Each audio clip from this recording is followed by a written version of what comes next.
Job की तैयारी करते हैं या जॉब लेते हैं। सही। आप लोग अभी 10th में होंगे या 12th में होंगे, आप लोग कंफ्यूज होंगे कि अब क्या करें, क्योंकि हमने स्कूलिंग तो कंप्लीट कर चुके हैं। उसके बाद हम कॉलेज कहाँ से करें, कौन सा कॉलेज करें, कौन सा कोर्स करें, कौन सा कोर्स अच्छा होता है, किसके बाद हमको जॉब अपॉर्चुनिटी अच्छी मिल जाएगी, हम लोग कंफ्यूज होते हैं। तो आपको कन्फ्यूज़न दूर करने के लिए मैं आप लोग को बता रही हूँ हमारे कॉलेज के बारे में। हमारा कॉलेज शासकीय कॉलेज है, सरकारी कॉलेज, जिसमें 3 साल का डिप्लोमा होता है। 3 साल का डिप्लोमा कोर्स करने के बाद आप लोग क्या बन के निकलते हैं, डिप्लोमा इंजीनियर। मतलब ये एक टेक्निकल एजुकेशन है।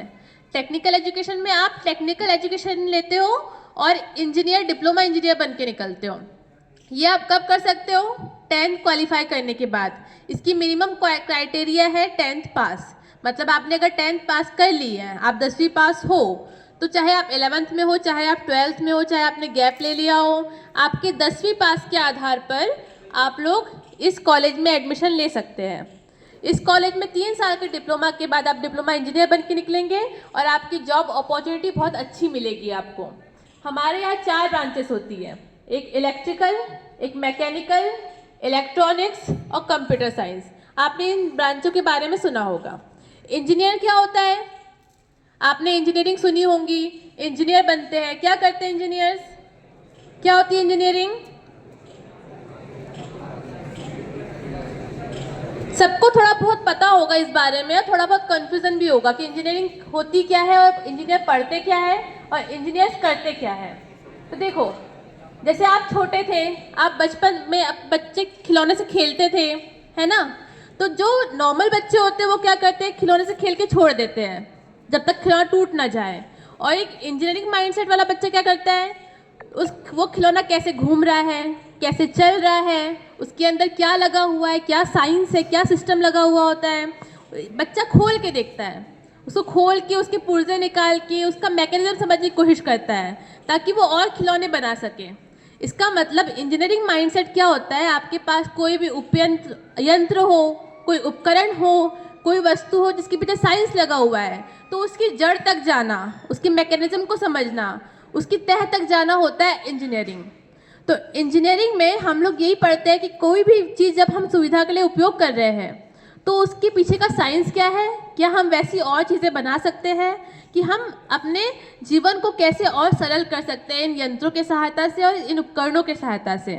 ठीक है, तो ये होता है इंजीनियरिंग और इसके लिए आपको टेक्निकल एजुकेशन लेना पड़ता है। ठीक है, तो यहाँ इंजीनियरिंग में आपको 4 ब्रांचेस मिलती है, मैकेनिकल, इलेक्ट्रिकल, इलेक्ट्रॉनिक्स और कंप्यूटर साइंस। आप लोग मोबाइल चलाते हो, सब ऐप्स यूज़ करते हो, फेसबुक, व्हाट्सएप और सब शॉपिंग की ऐप्स यूज़ करते हो, है ना। तो ये मोबाइल में कहाँ से आ रही है, इसको कैसे बनाया जा रहा है, कहीं कोई प्रोग्रामिंग हो रही होगी उसकी ताकि आपके मोबाइल तक पहुँच सके। तो अगर आपकी प्रोग्रामिंग होती है, ये सॉफ्टवेयर बनते हैं, ये सब चीज़ें हम कंप्यूटर चलाते हैं, तो उसके अंदर कैसी प्रोग्रामिंग होती है, ये सब सीखने मिलता है हमें कंप्यूटर साइंस के अंदर, जहाँ आप एक सॉफ्टवेयर इंजीनियर बन के निकलते हैं। राइट। दूसरा हो गया इलेक्ट्रिकल इंजीनियरिंग। जैसे कि आप देखते हैं हमारे घर बिजली चलती है, लाइट चलती है, पंखे चलते हैं, ट्यूबलाइट चलती है, फ्रिज, कूलर, सब बिजली से चलते हैं। हमारा पूरा जीवन शैली बिजली के ऊपर डिपेंडेंट है। तो ये बिजली कहाँ बनती है, कहाँ इसको जनरेट किया जा रहा है, और ये कोई सामान तो है नहीं जो हम ट्रक में भर के ले आए, तो हमारे घरों तक कैसे पहुँच रहा है, क्या हम भी अपने घरों में बिजली बना सकते हैं, ये सब बिजली का कैसे उपयोग करना है, कैसे इसको बचाना है, कैसे भविष्य के लिए प्रिपेयर रखना है, कहाँ से बन रही है, इससे जो हमारे बिजली पंखे चल रहे हैं, कूलर, फ्रिज चल रहा है, इसके पीछे क्या चल रहा है, कैसे बिजली उपयोग कर रहे हैं, ये सब हम सीखते हैं इलेक्ट्रिकल इंजीनियरिंग में। राइट। इलेक्ट्रॉनिक्स इंजीनियरिंग, आप लोग मोबाइल गैजेट्स यूज़ करते हो, टीवी, कूलर, पंखे, फ्रिज, सब इलेक्ट्रॉनिक उपकरण हैं। ठीक है, आप जिसे आजकल देख रहे हो सब सेंसर्स आ चुके हैं। आप वॉइस देते हो, आपका सिस्टम काम करने लग जाता है, आप वॉइस देते हो, कमांड देते हो, आपके पंखे चलने लग जाएंगे, आप वॉइस दोगे, आपका कोई काम हो जाएगा। सब सेंसर्स, वॉइस सेंसर्स वाले उपकरण आ चुके हैं आजकल। जैसा आप देखते हो, आप नल को देखते हो, नल के नीचे हाथ लगाओ, अपने आप ऑटोमेटिक पानी आने लग जाता है। तो जो ऑटोमेशन है, जो उपकरणों का ऑटोमेटिक चीज़ें हो रही है, सब इलेक्ट्रॉनिक डिवाइसेस के कारण हो रही है। इसमें क्या लगा हुआ है, चिप लगे हुए हैं, कंट्रोलर लगा हुआ है, कि अंदर कौन सा मैकेनिज्म, क्या जैसा सेंसर लगा हुआ है कि हमारी वॉइस पे चीज़ें काम कर जाती है, सब इलेक्ट्रॉनिक इंजीनियरिंग के अंदर आती है। मैकेनिकल इंजीनियरिंग की बात कर लें, हम लोग बड़े बड़े इंडस्ट्रीज में बड़ी बड़ी मशीनें चलती है, सबके पीछे कुछ ना कुछ मैकेनिज्म लगा होता है कि वो मशीनें चल पा रही हैं। हम गाड़ी से आते हैं, कार से आते हैं, उसमें इंजन प्रयोग होते हैं, सब मैकेनिकल चीज़ें हैं कि कोई भी मशीन अगर चल रही है, मैकेनिकल मतलब मशीन्स, अगर मशीन्स चल रही है तो उसके अंदर क्या ऐसे पुर्जे जुड़े हुए हैं जो मशीन चल पा रही है, तो ये सब हम सीखते हैं मैकेनिकल इंजीनियरिंग में।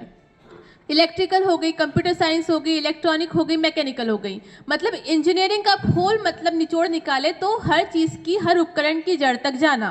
ठीक है, तो ये हम जब हम लोग टेक्निकल चीज़ें पढ़ते हैं तब हम इन सब चीज़ों को नॉलेज ले पाते हैं। और टेक्निकल एजुकेशन के लिए मैंने बताया है कि गवर्नमेंट पॉलिटेक्निक कॉलेज में आप 3 साल का डिप्लोमा करके इस टेक्निकल एजुकेशन को ले सकते हैं।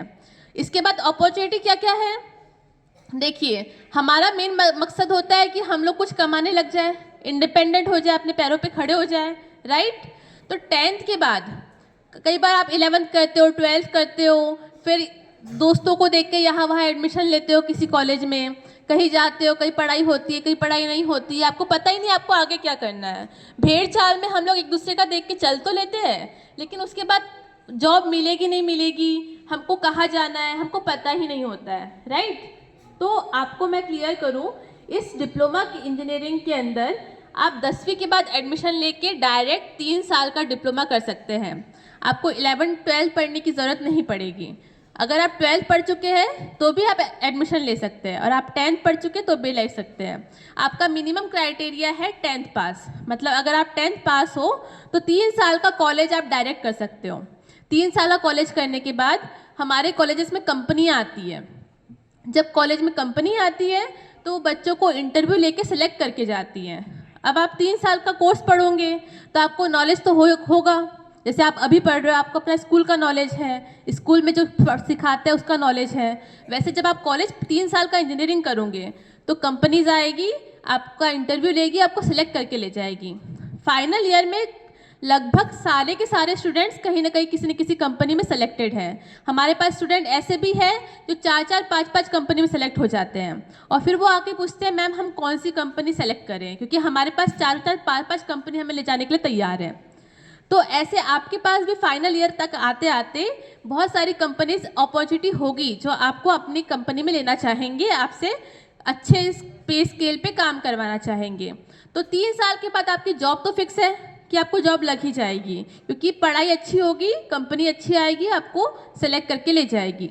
दूसरा ऑप्शन आता है, हमने बी का नाम सुना है, बीटेक का नाम सुना है, बीटेक इंजीनियरिंग के लिए अगर आप 11th 12th करते हो उसके बाद आपको एग्ज़ाम देना पड़ता है, कंपटीशन एग्ज़ाम। उसके बाद अगर सिलेक्शन होता है तो आप इंजीनियरिंग में जाते हो 4 साल करने, या फिर अगर सिलेक्शन नहीं हो पाता है गवर्नमेंट के लिए तो प्राइवेट में आप अप्लाई करते हो। उसकी फ़ीस बहुत हाई होती है, आपको अलग शहर जाना पड़ेगा, फ़ीस हाई रहेगी, तो हमें बहुत सारी प्रॉब्लम्स का सामना करना पड़ता है। इससे बचने के लिए आप 10th के बाद अगर 3 साल का डायरेक्ट डिप्लोमा करते हैं और उसके बाद आप चाहते हैं कि हम आगे और पढ़ाई करना चाहते हैं, तो आप जैसे आपने इंदौर कॉलेज सुना होगा, SGSITS, DAVV, RGPV, सब कॉलेज के नाम सुने, गवर्नमेंट कॉलेजेस के नाम। तो यहाँ पर डिप्लोमा वालों बच्चों के लिए पहले से ही सीट रिजर्व होती है। मतलब जब अगर आपने यहाँ से 3 साल डिप्लोमा कर लिया उसके बाद वहाँ आपको डायरेक्ट एडमिशन मिल जाएगा BE में, बीटेक कॉलेज में, गवर्नमेंट कॉलेज में। तो आपकी ऑलरेडी सीट रिजर्व रही और वहाँ आपको डायरेक्ट सेकेंड ईयर में एडमिशन मिलेगा। तो वहाँ के 4 साल में से आपको सिर्फ 3 साल पढ़ना है। तो क्या अपॉर्चुनिटी हो गई, एक हो गया कि अगर हमें 3 साल के बाद जॉब करनी है तो हम डायरेक्ट जॉब भी कर सकते हैं। आपको ऐसा लगता है कि 3 साल के बाद जॉब नहीं करनी है और उसके बाद हमें पढ़ाई करनी है तो आप बीटेक में एडमिशन ले सकते हैं, डायरेक्ट एग्ज़ाम देने की ज़रूरत नहीं पड़ेगी। और अगर आपको लगता है कि हमें दोनों करना है तो आप बीटेक भी कर सकते हो, साथ में जॉब भी कर सकते हो। कुछ बच्चे ऐसे भी दोनों मैनेज करके चलते हुए हैं। तो आपके पास अपॉर्चुनिटीज़ बहुत ज़्यादा खुल जाती है कि आपको आगे क्या करना है, क्या नहीं करना है। मतलब आपका माइंडसेट ऐसा हो जाएगा कि आपको खुद समझ आएगा कि आपके सामने क्या क्या रास्ते ओपन है और आपको किस रास्ते पे जाना है। तो अपॉर्चुनिटीज़ बहुत ज़्यादा हो जाएगी और आप लोग खुद डिसीजन लेने में सक्षम हो पाएंगे। अब कॉलेज की बाकी इन्फॉर्मेशन की, कॉलेज की फ़ीस कितनी है, क्या क्या फैसिलिटीज़ अवेलेबल हैं, ये सब चीज़ें आपको तस्नीम मैडम बताएंगे।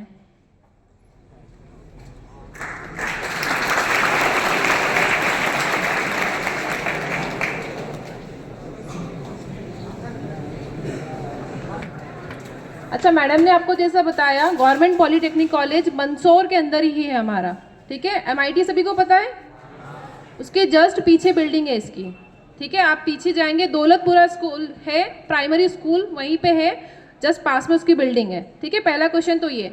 दूसरा ये है कि फीस से कंसल्ट रहता है कि फीस क्या होगी, ठीक है। तो फर्स्ट आपकी जो फीस लगती है वो 1 साल की 7,870 रुपये है, जनरल एंड OBC के लिए। कितनी है? मतलब आप 8,000 मान के चलिए, ठीक है। जिसमें आपको स्कॉलरशिप फिर से मिल जाती है। आपको पता है अगर आप कैटेगरी के अंदर आते हैं तो आपको स्कॉलरशिप मिल जाती है, ठीक है। इसके अलावा SC एंड ST के लिए 370 रुपये फीस है आपकी 1 साल की, ठीक है। ज़्यादा तो नहीं है, ठीक है। इसके अलावा आपको स्कॉलरशिप मिल जाती है, स्टेशनरीज मिल जाती है SC ST जो भी, ठीक है।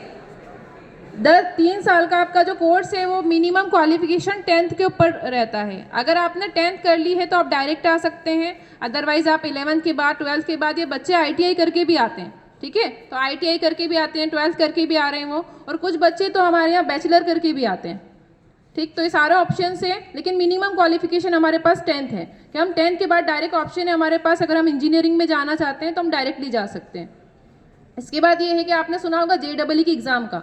तो जो JEE की एग्ज़ाम फाइट करके जिनको इंजीनियरिंग कॉलेज गवर्नमेंट चाहिए, जैसे SGS ITS DA VV इधर, तो वो डायरेक्ट वहाँ पे उनकी सीट रिजर्व होती है पॉलिटेक्निक के जो भी स्टूडेंट्स होते हैं उनके लिए, ठीक है। तो आपकी वहाँ पे मेरिट निकलती, देन आप वहाँ पर डायरेक्ट अप्लाई कर सकते हैं।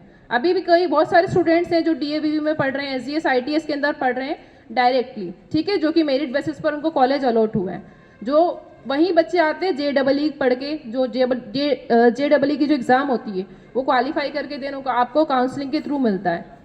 और एक नेक्स्ट क्वेश्चन आपका ये आता है कि अगर हमारी 12th नहीं हुई तो फिर क्या होगा। तो आपका जो डिप्लोमा है वो 12th के इक्विवेलेंट माना जाता है, ठीक है। अगर आपने डिप्लोमा कर लिया है तो आपसे कोई भी 12th नहीं मांगेगा। तो यहाँ पे ये क्वेश्चन भी हमारा खत्म हो जाता है कि अगर हमने 12th नहीं किया तो क्या होगा, क्योंकि गवर्नमेंट की साइड से है, प्लस आपको सीधा सेकेंड ईयर में एडमिशन मिलता है। तो आपका जो इंजीनियरिंग होता है वो 4 साल का होता है, पता है सभी को। वहाँ पर आपको सेकेंड ईयर में एडमिशन मिलता है, मतलब आपको कितनी ईयर पढ़ना है वहाँ पर?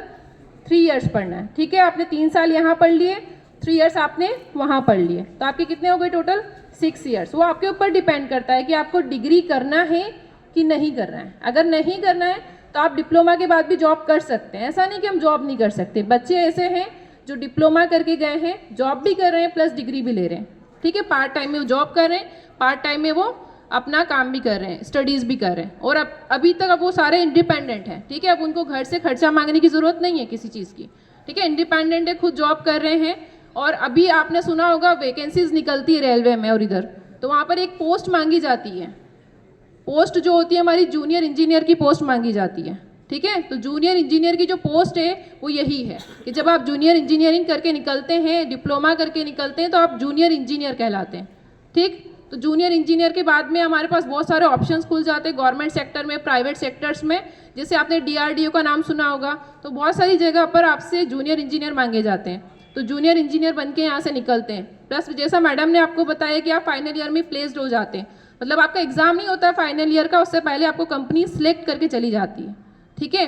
आफ्टर 6 मंथ जब आपका एग्जाम होता है, आप डिप्लोमा कंप्लीट कर चुके होते हैं, देन आप वहाँ पर जाकर ज्वाइन कर सकते हैं। कोई क्वेश्चन है आपका किसी का? मेरा क्वेश्चन है, यहाँ पर जो है सीट कितनी है और सैलरी कितनी रहेगी? सर सीट्स यहाँ पर 60 सीट है एक ब्रांच के अंदर, 4 ब्रांचेस है, 60 का इंटेक एक ब्रांच के अंदर है। दूसरी चीज़ ये है कि एडमिशन प्रोसेस के अंदर हमें ये करना है कि हमको पहले आना है, ठीक है। अभी पहले हमारे यहाँ PPT होता था एग्जाम, आपने PPT का नाम सुना होगा सभी ने, एंट्रेंस एग्जाम होता था। अभी कोरोना के बाद से वो एंट्रेंस एग्जाम बंद हो गया। अब डायरेक्टली क्या हो रहा है, आप पहले आइए, मेरिट बेसिस पर आपको सीट अलॉट हो जाती है, फिर नेक्स्ट काउंसलिंग निकलेगी, बची हुई सीटों के लिए काउंसलिंग होती रहेगी।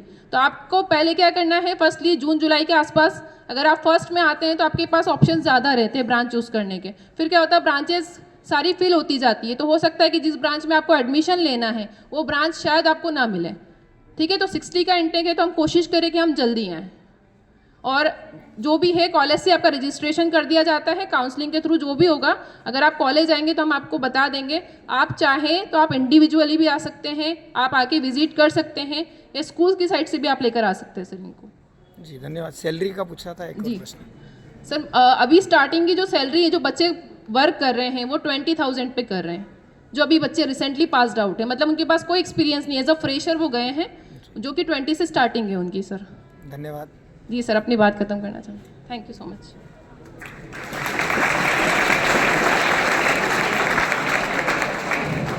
धन्यवाद तस्लीम मैडम और पाटिल मैडम।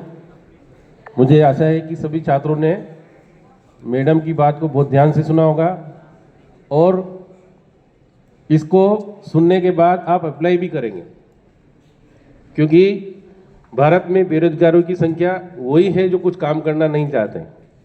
जो काम करना चाहते हैं उसके लिए कोई बेरोजगारी नहीं है। अभी मंदसौर में पूरे में जाकर देख लो कि कंप्यूटर में सबसे बेस्ट काम कौन कर सकता है टाइप करने के लिए, तो ढूंढते रह जाएंगे, कोई नहीं मिलेगा, क्योंकि उसका एक्सपीरियंस नहीं होता है। किसी के कहेंगे सर मैं नेट का काम अच्छे से कर लेता हूँ, मैं टाइप नहीं आती है, इंग्लिश नहीं आती, हिंदी नहीं आती है, मैं नेट नहीं चला सकता हूँ, मैं ये इस ऐप पर काम नहीं कर सकता हूँ, या मैं कोई भी अपना जो पोर्टल बना उस पर काम नहीं कर सकता हूँ। तो यदि आप पारंगत हो जाते हैं तो आपके लिए कोई बेरोजगारी नहीं है। और मैडम ने जो जानकारी बताई वास्तव में भी बहुत अच्छी है। जो लोग अपन मध्यम वर्ग की परिवार वाले हैं, और मध्यम वर्ग की परिवार वालों के लिए सबसे बड़ा टास्क होता है कि जल्दी से जल्दी काम पर लगना।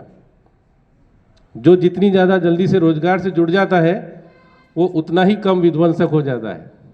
विध्वंसक समझ रहे होंगे आप, क्योंकि आप लोग बहुत अच्छे इंसान हैं, बहुत अच्छे स्टूडेंट्स हैं, काफ़ी अच्छे अच्छे काम आपने किए हैं। कुछ छात्र ही ऐसे हैं जो छात्रों का बाथरूम तोड़ने का काम करते हैं। सोचता हूँ कि सभी लड़कों ने बहुत अच्छे से सुना होगा, खास करके जो आर्ट्स वाले हैं, जो कॉमर्स वाले हैं, जो साइंस वाले हैं और जो 10th वाले हैं। अगर आपको रोजगार से जुड़ना है तो ज़रूर इसको ट्राई करें। आपका दोनों मैडम का विद्यालय परिवार इस जानकारी देने के लिए आभार, और आपको बहुत बहुत धन्यवाद जो हमारे बच्चों को इसकी जानकारी